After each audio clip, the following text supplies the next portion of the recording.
மீன் குழம்பு செய்யும் முறை தேவையான பொருட்கள் தேவையான பொருட்கள் தேவையான பொருட்கள் மீன் குழம்பு செய்யும் முறை தேவையான பொருட்கள் தேவையான பொருட்கள் தேவையான பொருட்கள் பொடியாக நறுக்கியது பொடியாக நறுக்கியது பூண்டு எலுமிச்சை அளவு கரைத்தது தேக்கரண்டி தேக்கரண்டி வெள்ளித்தூள் தேக்கரண்டி தேக்கரண்டி தேக்கரண்டி வெள்ளித்தூள் தேக்கரண்டி அஞ்சத்தம் பருப்பு உள்ளிட்டம் பருப்பு கறிவேப்பிலை சிறிதளவு நல்லெண்ணெய் தேக்கரண்டி உப்பு தேவையான அளவு கொத்தமல்லி தழை சிறிதளவு அலங்கரிக்க செய்முறை சுத்தம் மீனை நன்கு சுத்தம் செய்து தேவையான அளவு துண்டுகளாக வெட்டி சிறிது மஞ்சள் தூள் மற்றும் உப்பு சேர்த்து கட்டி வைக்கவும்.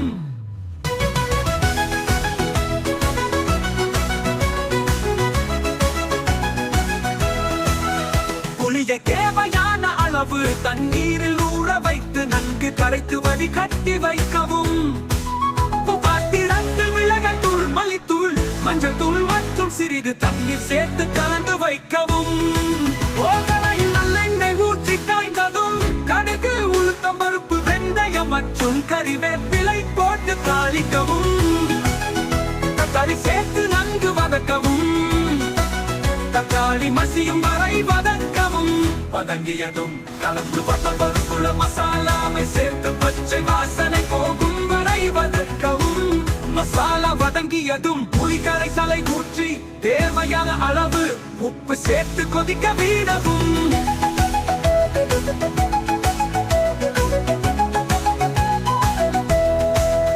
குழம்பு நன்கு கொதித்ததும் மீன் துண்டுகளை மெதுவாக சேர்க்கவும். மீன் உடையாமல் மெதுவாக கிளறவும்.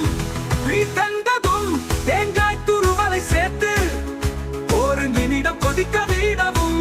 கொத்தமல்லி அலங்காரம் குழம்பு கெட்டியானதும் கொத்தமல்லி தலை தூவி இறக்கவும்.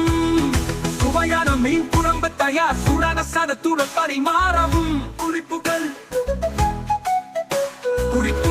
நல்லெண்ணெய் பயன்படுத்துவது சுவையை அதிகரிக்கும்.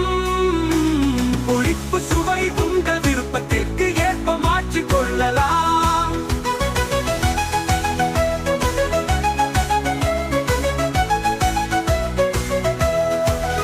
புளியை தேவையான மீன் குழம்பு தயார். சூடான சாதத்துடன் பரிமாறவும்.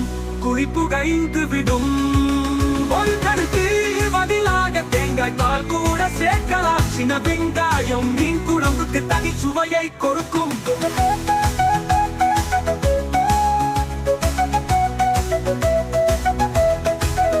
வெங்காயம் வதக்குத தாளித்த பிறகு நறுக்கிய சின்ன வெங்காயம் பூண்டு மற்றும் இஞ்சி சேர்த்து பொன்னிறமாக வதக்கவும்.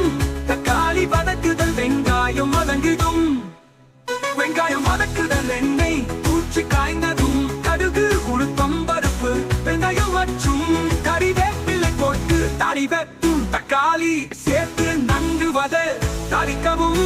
தக்காளி சேர்த்து நன்கு வதக்கவும். தக்காளி வெங்காயம் போட்டு பிறகு நறுக்கிய சின்ன வெங்காயம் பூண்டு மற்றும் இஞ்சி சேர்த்து பொன்னிறமாக வதக்கவும். தக்காளி வதக்குதல் வெங்காயம் வதங்கியதும் தக்காளி சேர்த்து நன்கு வதக்கவும். தக்காளி மசியும் வரை வதக்கவும். வதங்கிய சீர்த்து கதங்கியது குடி வெங்காயம்